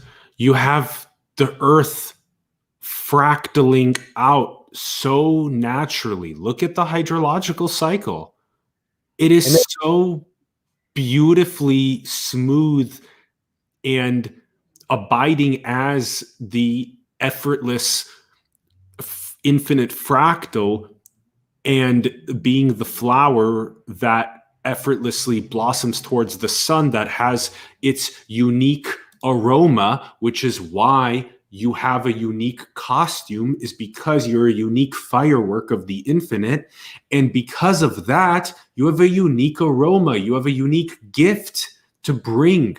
And when you begin synthesizing the Eastern non-dual oneness with the Western beautiful individuation, that's yes, when you start to actually get more towards the true nature, rather than one or the other. It's not this or that. It's always simultaneous. And like a Jedi, be able to navigate between them. When you talk to people that are a lot more non-dual and oneness oriented, maybe there's a way to very peacefully and gracefully add a little bit of nice individuation. When you talk about people that are hyper individuated, you can peacefully, gracefully add a little bit of that unity, that oneness as well. so that's a really good statement. That the East and the West, right? The synthesis of the East and the West. But then that, like I said before, that is the modern that's a modern phenomenon that arose only after human civilization. That must also be synthesized with nature, with the primordial soup of the natural state. So it's the merging of all that. Yeah. Because you could technically say like animals are enlightened, but they're not really enlightened, even though they're the natural state, because they don't have the metacognition to recognize that. Yes. So it's almost like you need to put a brain on a flower. Yeah. Yeah. There you go. Yeah. There you go. Yeah. You put a brain on a flower. Yeah. And then you have this flower garden with all of the different flowers and all the different aromas. Yeah. And they're all unique designs that are different colors and aromas and forms. And some have a little bit more of those thorny on this on the stems. And that's a really good way to. Dude, I'm just like visualizing a field. I'm visualizing like I'm in a gardener, and then there's a field of flowers, and each flower has like its own brain in different colors. So it's like little brains on the flowers, and a whole field of different flower brains. That is this. That is this. And for some reason, we, with our self-awareness and choice, we have the ability to become attached to what is the distortions, the twists, the identity, the attachment to form, seeking peace and happiness externally, all of the carrots of Maya. We have that ability. And because of that, that's where the suffering, the malevolence, all these things come from. And yet at the same time, we have what is very clearly this architectural, visionary, transcendent protocol transformation that's happening, where we have precision consciousness awakening. We have the precision protocols of decentralization, synthetic biology. And as Frank listed a moment ago, everything we're building with artificial general intelligence and Neuralink and indistinguishable virtual realities, the metaverse, all this stuff, all of that is the natty state. Yes. Yes. There's nothing but the natural state. So at the level of the absolute, there's nothing unnatural about civilization at all, because there's no duality between what's natural and what's unnatural, what's real and what's not real. So from the ultimate perspective, everything is a natural state. In 1945, the same dropping of, right at the end of World War II, the same dropping of bombs on Hiroshima and Nagasaki and the unlocking of the nuclear weapons planetarily happening at the same time as Albert Hoffman uncovering LSD. That is the ascent and descent happening simultaneously, like we talked about earlier this episode. That is the ascent and descent happening simultaneously. And in the ultimate analysis, the ascent and descent are one, the natty state, like we've been saying. Yeah. You have to break down to break through. So like the process of awakening is very, very close to going through psychosis, actually. So like, like the Hiroshima, it blows away the entire civilization almost. Not saying it's good or bad, not saying that it should have happened because it gives rise to a new civilization. I'm not saying that. I'm not giving labels to it. I'm just saying that process in itself It's the same process of the mind when you take LSD. It destroys all your previous beliefs and paradigms and identities and experiences, and it gives birth to a new thing, a new entity. That's what happened, not just in Hiroshima. Anytime at the micro level, macro level, cosmic level, it's all going on all the time. Even now, moment by moment, we're dying, we're being reborn, moment by moment. That's impermanence. What is reincarnation? People ask, is there reincarnation? I don't need to worry about if I'm going to exist after I die, if my soul is going to be reincarnated after I die. What's right now is reincarnation. What it is right now is you dying moment by moment. At the same time, you're giving birth to yourself moment by moment. The you that makes up who you are now is gone 1 millisecond ago, like a movie frame. Yeah, but at the same time, when you zoom into the movie frame, it's completely static. Yeah. So impermanence can only codependent rising with complete eternalism. Yes. And then so you go beyond eternalism and nihilism. You go beyond impermanence and non-impermanence. Mm-hmm. Every time you have something that the opposite is also there, just like what you said. You ascend and you descend simultaneously. Yep. Yeah. And that's why in the ultimate analysis, we keep saying when you go beyond impermanence and eternalism, when you go beyond coming and going, when you go beyond birth and death, when you go beyond absolute infinitude and absolute void, shunya, emptiness, you just are. And that is ineffable perfection. Yeah. Everything that's said before, it belongs to the mind. The mind just tries to understand, but there is nothing to understand, really. There's nothing to understand. I mean, you can play around with concepts, that's fine. But at the deepest level, if you recognize the fact that none of the intellectual things that we talk about really are really it. Really it. I mean, it is the manifestation of it, like we said before. But you have to transcend that to be able to see that. You know what I mean? It's like you have to understand that all the mental stuff, all the concepts, all the analogies are not it. You have to throw it away before you can come back and wear them like costumes. If you are in it, if you're still in it, if you're still in the mind and thinking to yourself, this mind stuff is it too. Everything natural is also unnatural. If you haven't completely make that quantum jump out of it, you're just kidding yourself. You're just kidding yourself. Yeah. And you're going to keep toiling as the flower trying to grow towards the sun, but going into this identity, that form. Yes. Which you can call also the natty state if you want, but we also know that those are distortions. Even the distortions, the kinks, the twists are the natty state, yet also they are distortions, kinks, twists. But you're in it. You're in it. That can realign to what is bliss, peace, God's love, light, endlessly at play as Leela, and to know oneself as beyond coming and going, to just rest and relax, drop your specific point of view that you have to insert into everything that you do. Drop that, drop it, and relax into the ineffable perfection that this is. And do that with friends that know their true nature as well. Surround yourself. That's why it's called satsang. It's called truth community. And why is it called sadhana? The disciplined process of doing things like satsang, of abiding, is that as you do that more and more often, and this is why at the shift into permanent alignment that I was just at, Bentinho Massaro and his team had a really radically transformative container that they put together, very alchemical for all of the attendees, including myself, huge shift into permanent alignment. And guess what? They have the opportunity to do that daily. They have their satsang and sadhana daily. They're purifying themselves daily, really hyper refining those nuanced impurities that are really blind spots and difficult to see. And that in doing so, the ascension is so strong. And then the anchoring terrestrially of the architectures to go from that third density human to the fourth density love, service to other, Christ consciousness, cosmic consciousness unlocking. What's the fifth density, bro?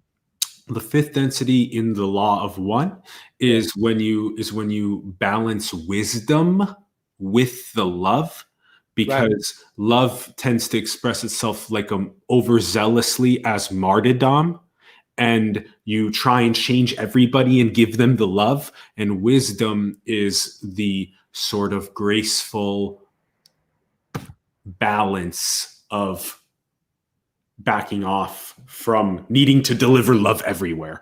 That's not what we talked about earlier, the merging of emptiness and form. So that's the fifth density is the merging of the third and the fourth density. Okay, great. What is there? There's the sixth density, isn't it? Yes, because it's refracted like the visible light spectrum. So 4 and 5 merge into one, like you just described, which is called unity, which is the sixth. And then that's also the density of the higher self. So that's the density where you have, for example, the Frank that has already undergone this massive creationary experience that is basically doing chess with the third, fourth, fifth density Frank. So what? So the sixth density is kind of like just embodying an individual, or is that? The sixth density is also very mirror consciousness. So it's basically where you are so purely love. This is what is said by Darshan. Like, this is the direct enlightenment transmission. You are just that. You are literally just the one heart. You are just that. And that's what's meant by the mirror. And so that is that. And then seventh density is this God, or the quote, like passport, when you basically take everything that you've learned in the creation, and then you take that and you use that as the passport into the next creation, the Ouroboros. So 8 and 1 are the same, because, right, it goes do, re, mi, fa, sol, la, ti, do, re, mi, fa, sol, la, ti, do, re, mi, fa. I totally get it. It's just like the Zen pictures. You go back full circle, except this time it's completely different yet the same. The mountain is the mountain again, but it's not the mountain as you perceive it. It's the mountain as the infinity expressing itself. Yeah. Is that kind of like same idea, huh? Totally. Yeah. Every tradition is talking about the same thing. That's another example of it. You look at even aliens talk about the same thing. Yeah. And all of these, especially when you look at it like a 7 density ascension, or whether it's the 10 steps, or whether it's whatever it is that looks like that ascensionary process, all that is trying to be described is the stages of the Ouroboros. Okay, yes. The stages of the snake eating its tail, right? So the stages, just like in the sort of, this is the most recent sort of visualization that put together of, intelligent infinity, right? So you have intelligent infinity that is this, it's like this is the source over here, the source white light that refracts through the diamond that's already around each of our necks, which is awareness. Awareness is the diamond around each of our necks. So it refracts through that first attribute of awareness. And then this is the 7 density ascension that we were just talking about. Rock, plant, animal, human. This is where you go service to others with love, with that 4th density heart chakra. Then wisdom, balancing that out into unity, and God. And then this is the Godhead, the mathematical attractor. Why does it look like a solenoid? Well, this is because it is like electromagnetic flux. That's the 2 poles in ascension. This is where science and spirituality get synthesized into one. This is the attractor, which is a mathematics that a complex system evolves towards. And intelligent infinity down here looks a little bit like where you fractal outward. You hit, like in the parable of prodigal son, you hit a breaking point, and then you turn inward, and that's what's called yoga, finding union with what? With God, with the absolute, with intelligent infinity. And then from that place, you wu wei, like Lao Tzu said, effortlessly, you firework individually outward in pure service to others. And so this is the type of stuff that we've been playing around with. So yeah, it's all talking about the same thing, just like the Zen picture. At the last picture, it brings back the individual. It brings back the I, even though the I is empty, even though the individual, the ego is empty. There's still going to be manifestation, expression of the absolute through the individual. How else would you express yourself? That's why. Exactly. That's why the really hardcore non-dual teachings of you're not here, you don't exist, it's nothing to do. I think it's great. It's a great step. But what if you get stuck in there? It could be potentially beta. Yeah. By the way, all of the great, most realized people that I know, like you and I having this conversation, and like both of us really respect Bentinho a lot of the people that are up here, that a lot of people tune into what they say is because they carry the perspective that you just shared, which is the simultaneity. It's all of those layers simultaneously, like lenses, and being able to navigate. And I would say another component to why people respect people like that so much is also because they are the purest manifestation of light, love, Leela. They are the divine play in its most purest form. They are both the blissful giggle fest of he, we, joy, causeless joy, in imperturbable peace, but they're also balanced out with seriousness, earnestness, and being in service to helping people realize that natural state, that true nature. Authenticity. Yeah. I think it's really important to bring the individual back into the absolute, because see, self and no self is another duality. You see no difference at all between ego and non-ego, between self and no self, between enlightenment and non-enlightenment, between nirvana and samkara. That's why I think the Buddha, or maybe someone who transcends from the Buddha, will feel more like a monkey than a god or a human. It will feel like some kind of entity that is neither and both god, monkey, and human. Yeah. It's almost like your movement is so natural, you feel like a monkey, like an animal. But then the consciousness that's been expressed is so vast and so intelligent. It feels like outer space. It feels like it's from outer space. It feels like it's from some kind of AI fiction, science fiction reality. So it's a combination of the two. Yeah. That gives rise to. That's why someone, I think that one of the Brahmins was challenging Buddha, asking him a straight question. He's like, "Hey, bro, are you man or are you God?" And the Buddha said, "Neither. I'm neither man or God. I'm awake." Mm-hmm. Yeah. Mm-hmm. So that entity that's awake is neither being or non-being. It's neither God or human. It's what it is. Yeah. That's what it is. Never, ever, ever, ever fuck with the beautiful individuated fireworks, because that is the prime mechanism of intelligent infinity, of endlessly expressing itself via the costumes, the individuated costumes. Never fuck with that, because it is our prime algorithm creatively, is to be able to rock these costumes like this. It's fucking dope. That's why a lot of the times, see people like Gruber, Spiral, Eckhart, I want to know what they're like. What are their Mitsu like? They're presenting themselves in such a holy way that I want to see them as individuals as well. I want to see they embody their individuals. I want to see what what's his favorite food, what's his favorite sex position, stuff like that. That if he can express that, I would love him even more. Yeah, that's a lot of times. That's why I said the spirituality paradigm is in itself kind of like a trap. You have to play a certain role. Spiritual. You have to talk a certain way to be considered enlightened. Yeah. But the quality of it has to be expressed as well. That's why you see a lot of teachers, they commit adultery or they abuse their students because they're suppressing their individuality. You're still a human being with biological tendencies, even though it's all empty. But on the relative level, on one plane, that is reality. So a lot of teachers, they get into this non-dual state, and sometimes they would, come out with scandals and stuff like that. And I think it's because they haven't really, it's just like the priests that sort of like rape little kids. It's almost like their non-dual awareness is so vast. It's almost like their human aspect of it either gets suppressed, overlooked, or just, they think they shouldn't express it, right? Yeah. So, but that's just another duality.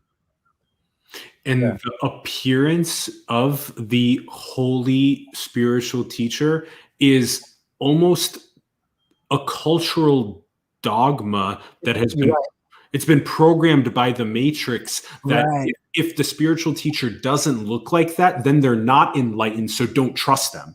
And that's become talk a certain way, if they engage in certain behaviors, blah blah blah. Yeah. Versus when you're, in a sense, that's why Bentinho uses, in a sense, he uses a cigar as one of the ways of being able to be like, if you get triggered by the cigar, you are nowhere near spiritual adept. You are nowhere near ready to get through those egoic layers of identity to try and know your true nature if you're getting triggered by that. And very similarly, this is why the team, every single night we were going out in the little rooftop at the venue we were at in Costa Rica, and we were dancing and playing and being blissful and joyful and abiding together. And we were doing that. And this is the type of stuff we would love to see the planetary spiritual leaders. We would love to see what they're like when it comes to, let's put on some music, let's dance, let's crack some jokes, let's have fun, and show people also that spirituality is, like Frank's been saying, it is this very monkey-like natural state as well.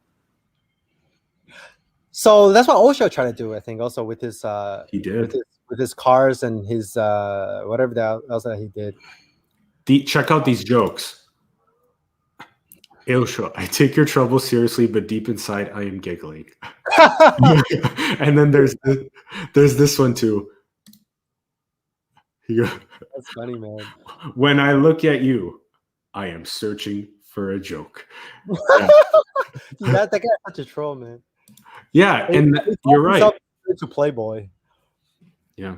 You know what's funny though? Speaking of Osho, I think 2 or 3 weeks ago, I had an out-of-body experience where that was really one of the first times one of the only times I had a couple, but that was one of the only times where I felt like I was speaking through my past lives. But even though from my perception right now, right here, I was just a dream. It was just like something that already happened or that didn't happen. The ontological status of the validity of it, I don't really care. But there was an experience like this. I was perceiving myself in my past life. That was one of the only events where I felt like I was really literally here, physically here in another lifetime, or even right now. If time is simultaneous, I was there right now. But it was another space, another dimension. I was in Oregon, and I was one of the followers of Osho. I was literally there. I was not asleep. I still had a sense I was in my bed, but my consciousness was there. Literally, I felt like I was physically there, either another lifetime or right now. And then I was looking at Osho, and he was just like kind of like sitting there doing his Osho thing. He wasn't even speaking. He was just silent. But everyone else is like clapping and worshiping like a god, right? And I was one of the people, but I didn't worship him like a god. I was just looking at him in the eye, and he looked at me. And I was like, that's me, and I'm him. And then and I was like, there's nothing inside this man. This man is a completely empty house. He is the most ordinary man, the most magnificent but ordinary man in the entire crowd. But everyone else was treating him like he was some kind of a god. Yeah. But he was just that is why, because he's completely empty. That's why people project all kinds of stuff on him. Yeah. And then I feel so sad because I was like, I knew what you're trying to do. I could totally understand what you're trying to do. Yeah. And then he looked at me too, and then our eyes just merged, and I went to this like fucking DMT trip. It was fucking crazy, man. Perfect. What a great way to put it is that, as we mentioned with Siddhara Mishwar and Nisargata Maharaj, that as you think, so you are. So in this case, you have this audience that is projecting God, deity, and then you have the Frank Yang character in this dream that knows the nature that Osho, in this case, is that very essence of that empty, playful, blissful, peacefulness, and that he recognizes that is one, that the Frank Yang and the Osho character is one, and that by doing so, you transcend all of those nonsensical, that is God, that is deity, that is what I am not, all of that type of stuff. And so it's a simple change in the lens to go from, okay, watch, when you get really good at this, you can do it at this speed. You can go from I am a person lens to, you can shift that to I am formless, impersonal, eternal awareness lens. And then you can shift from, you went a big shift into subtlety from that first one. And then you can shift into the I am the source of infinite possibilities lens. I am the infinite creator lens. And if you can really navigate between those three really lenses really kind of smoothly, and you can navigate the nothingness lens and the everythingness lens, if you can kind of navigate these lenses, you can really find a peaceful, blissful way to just flow effortlessly through life.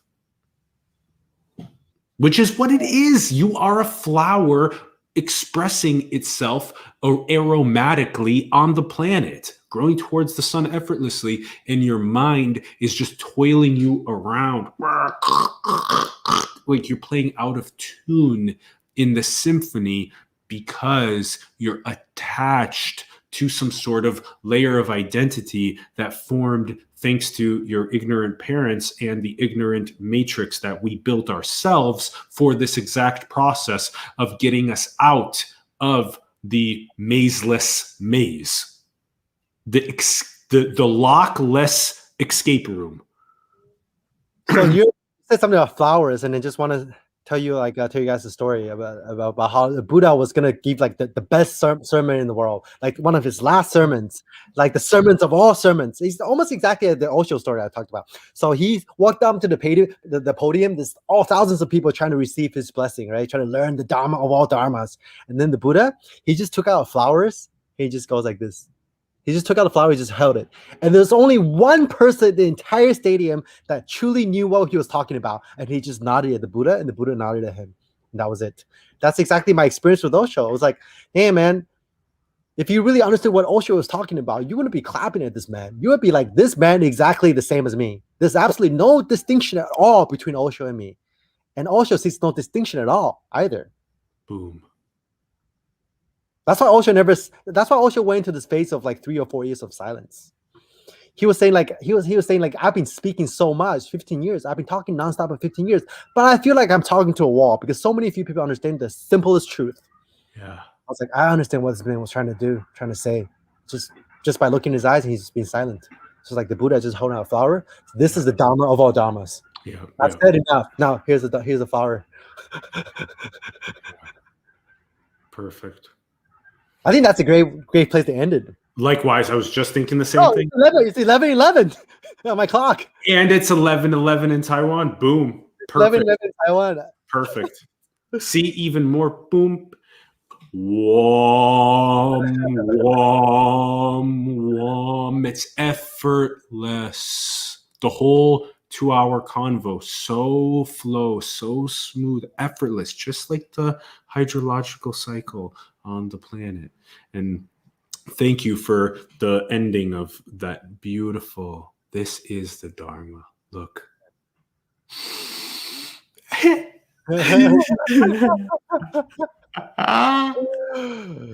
Oof. All right, boom. That's episode number 2 with Frank Yang costume. We love it. We love the I Am loves the dialectic between the Frank and Atlas costumes. It's really strong. It's hopefully helping a lot of people that are watching, and that's the key, is to be in service to the other costumes that are seeking that true nature that they already are.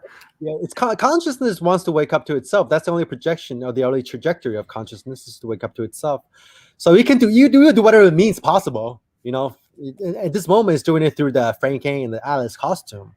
But even without us, consciousness will still try to wake up to itself, regardless, even during dark times, because darkness only comes in accordance in codependent rise with lightness, right? Love and hate codependent rise. Yep. Yep. And So that's the whole process is consciousness recognizing itself, and he's doing it through genocides as well as through yes. unity, love. It's all the two sides of the same coin. But if you tell people this, then they have no concept of non-duality. They're gonna think you're evil. But evil only arises out of goodness. So you transcend all that duality. Yes. All that duality. Yeah. The Yes. moment you see something is beautiful, you recognize it's opposite as well. You can't recognize ugly without beauty, and vice versa. No. Yeah. All is that love light white network theory at play, and that we color the half of that with that darkness and that's the monist plus dualist in one symbol, the taijutsu, the yin yang plus monism in one symbol. So the dark light. Let's return to the dark light right now. Dark light of the absolute.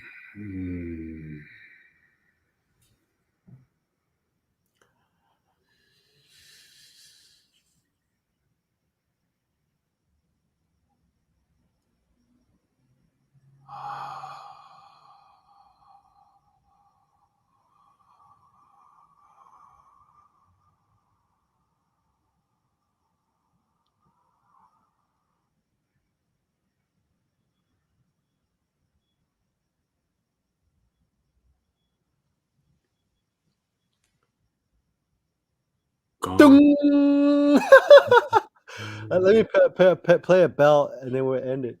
Let's play a Dharma bell. Perfect.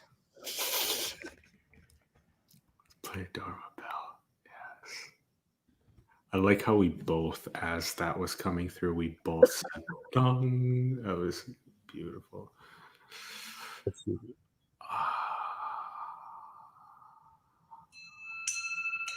This one sucks, bro. Just give me one, man.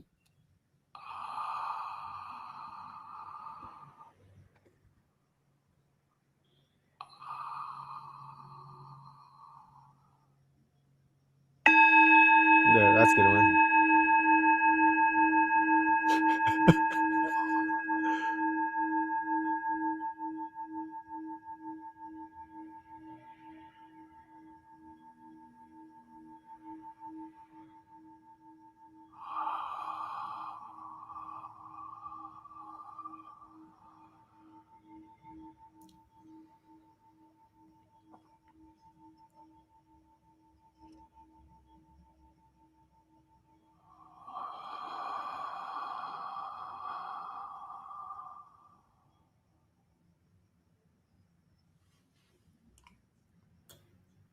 All right. Perfect. I love it. So thanks everyone for tuning in. Everybody. Yeah, we adore you infinitely. Thanks so much for tuning in. We would love to hear your thoughts in the comments below. Write us out a comment. Let us know what you think about the episode, where you're at. We'll see if Frank and I can potentially come in and hit a tennis ball back to help you out. And like the video if it brought you value. It helps the algorithm.